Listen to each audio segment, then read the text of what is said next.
Ok, donc Joe la banane, c'est un perso du cartoon Le Monde Incroyable de Gumball. Comme son nom l'indique, c'est une banane, mais même s'il a l'air naïf et innocent, je vous le dis, c'est l'un des plus gros brigands de la série. Rien qu'au niveau de ses faits d'armes, on en a assez pour l'expédier en aller simple à Azkaban en coloc avec Sirius et Bellatrix. Je vais pas faire l'inventaire complet des dingueries qu'il a faites, mais dites-vous qu'en guise de cadeau pour la fête des mères, ce bandit a littéralement lapidé sa mère à coups de canette de soda Sprite, le tout avec le sourire.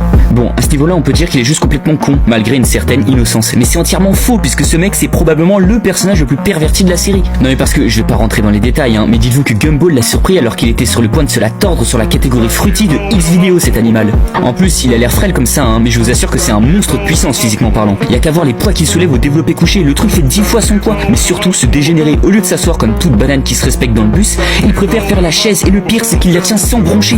Non mais regardez-moi ce Chan. Mais sa plus grosse connerie, et tenez-vous bien parce que c'est chaud, il a complètement effacé l'existence Rob sans battre d'un cil, ce psychopathe. Le pire c'est qu'il l'a fait en utilisant sa daronne pour la balancer en cas de problème juridique. Bref, vous laissez plus avoir par sa connerie. La seule chose qu'on devrait lui offrir, c'est un billet pour le mitard à Staré.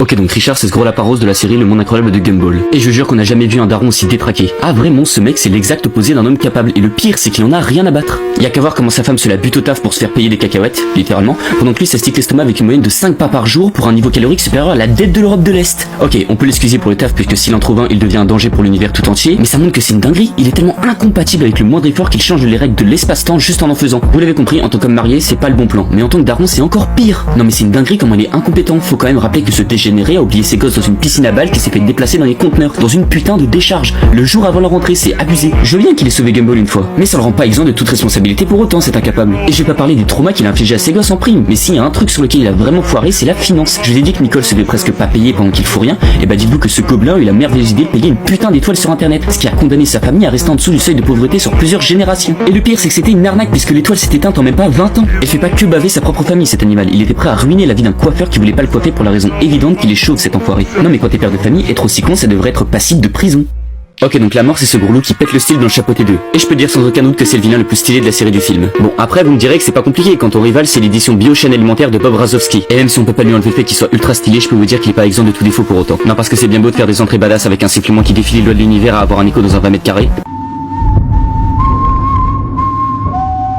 Mais faudrait songer à donner un peu plus de crédibilité à ta carrière. Je veux dire que quand tu décides de focus un chat parce qu'il t'a manqué de respect alors que t'es pas capable de t'occuper d'une gamine en indien qui ramène à manger pour sa grand-mère, bah tu la ramènes pas en fait. Et oui, c'était une ref au grand méchant loup, je vous emmerde. Et puis il faut pas oublier que sa première réplique dans la VO fait vachement penser à un certain type d'énergumène sur les réseaux. En plus de la trad, y a pas d'effort parfois à faire. Au lieu de donner un nom bien français comme la faucheuse, on se contente de laisser la trad espagnole du terme mort. Et la mort en question en plus, le mec pourchasse un chat depuis 23 heures et il galère à le choper. Le seul truc qu'il a réussi à faire c'est lui donner un PTSD. Mais bon, il a pas non plus que des points négatifs. Déjà sa VF, je la trouve vraiment insane pour le coup. Oh, mais que je l'aime, cette odeur de la peur. En plus, il a la voix de Doomfist de Overwatch, et ensuite chacune de ses entrées pète le flow. Après, au niveau skill de track, on est pas loin de la Team Rocket, hein. Il a laissé sa proie s'échapper plus de 3 fois ce con. Et si vous me dites qu'il l'a fait exprès, ça le rend encore plus ridicule. Le mec se met au même niveau que les petits harceleurs en traumatisant un chat juste parce qu'il faisait un peu trop le malin. Enfin, je veux dire, t'as pas des criminels un peu plus recherchés à les buter? Ok, donc Darwin c'est ce petit poisson tout mignon du monde incroyable de Gumball. C'est le frère adoptif de Gumball et même s'il est tout gentil en apparence, je peux vous assurer que c'est qu'en apparence. Non parce que c'est bien beau de faire le fiche kawaii, de promouvoir le pacifisme et la diversité des espèces, mais il faudrait garder cette mentalité H24 pour que ce soit valide. Ah bah avec Darwin c'est vivre la diversité mais uniquement du moment qu'elle me fait pas chier, hein. Voir comment il pète des câbles sur l'écosystème quand c'est lui qui prend cher. Et puis il a l'air innocent, hein, mais en termes d'idées politiques, c'est sûrement le mec le plus détraqué de la ville d'Elmore. Non mais faut rappeler qu'il a littéralement transformé le mort en dictature pour le soi-disant bien commun, en passant par du lavage de cerveau. Au cas où chez nous ça pourrait carrément rentrer dans le crime contre l'humanité cette merde, hein. Ensuite, parmi les autres faits d'armes de Sous Furieux, on a le pauvre Rob qui va être victime de ce que j'appelle l'hypocrisie darwinesque. C'est-à-dire qu'il veut tout régler sans violence, hein, mais quand c'est le pauvre sans amis du coin, là d'un coup les droits humains passent sous le bocal. Mais c'est pas tout, parce que Darwin est, je vous le donne en mille, un addict en puissance. J'irai le voir comment il lâchait pas son téléphone quand il en a reçu un, il le regardait comme le ferait Depardieu dans une école primaire ce malade. En parlant de ça, il a aussi le don de se mettre dans des relations bien malsaines le poisson. Carrie la fantôme que j'ai surnommée Castérion parce que du haut de ses siècles d'existence, elle semble toujours nourrir une passion troublante pour les enfants. Parce que oui, je le rappelle, elle a beau avoir l'apparence d'une gosse, ça reste un fantôme de plus de 300 ans, alors que Darwin en a pas plus de 12. Et puis, y a que moi que ça choque la présence d'une personne qui pourrait te connaître d'Adam et d'Ève dans une école primaire. Ok, donc la caméléone, c'est ce mini-lézard qui est censé être le méchant du film Kung Fu Panda 4. Et si j'ai dit dans un épisode précédent que Tai Lung c'était le pire méchant de la saga, bah je suis obligé de revenir sur mes mots parce que elle fait fort. Déjà, en termes de screen time. T'as jamais vu un méchant avec aussi peu de temps à l'écran, c'est une dinguerie. Carrément, ses apparences on dirait des caméos tellement c'est rare. Mais bon, normalement ça me dérangerait pas plus que ça si c'était une méchante digne de ce nom. Sauf que je vous dis pas comment j'étais déçu par le charisme absolument inexistant de cette débile. Non parce que Tai Lung, il a enculé une prison de 1000 gardes à lui tout seul. Shen, il a buté Maître Rhino à coups de révolution industrielle dans la gueule. Kai, lui il a explosé au gouvernement 21 dès le début du film. Alors que la caméléone en guise d'introduction elle a juste poussé un ours du haut des escaliers. Non mais sérieux, putain. En plus, elle essaye trop d'imiter les anciens méchants en plus de l'apparence, frère. La meuf, elle nous fait une chaîne à récolter du métal pour au final faire des vieilles cages. Et faut voir comment elle floppe quand elle attend que la lune 200 arrive. Même les gardes, ils étaient sur le point de lui dire tellement le blanc il était lourd. Mais je pense que la plus grosse dinguerie, c'est le moment où elle raconte son passé. On aurait pu s'attendre à un truc hard de fou, genre sa famille a été exterminée par un maître du kung-fu, je sais pas quoi, mais en fait non. Askip a été juste trop petite pour faire des arts martiaux, du coup elle a voulu se venger. Non mais j'hallucine, frère, c'est quoi cette excuse de débile? Ils auraient pas pu trouver mieux, sérieusement? Non mais y a Mantis et Viper qui existent, c'était petites, ils sont quoi eux? Enfin, un si gros plot hole dans un film, j'appelle ça une faute professionnelle à ce stade, c'est pas normal, putain. Ok donc Oogway c'est cette vieille tortue défripée dans Kung Fu Panda. Et malgré son titre vénérable de grand maître, je vous assure qu'il est tout sauf compétent cet enfoiré. Faut quand même rappeler que ce vieux sénile a donné à un parfait incapable l'un des titres les plus prestigieux du pays. Tout ça parce que son ego de 500 ans lui empêche d'admettre qu'il a pointé le mauvais bougre, c'est trop grave. Non mais forcément après des siècles d'existence tu dois plus avoir toute ta tête, ni même ton corps. Ah vraiment il est tellement poussiéreux que ça m'étonnerait même pas si un coup de vent venait à l'évaporer.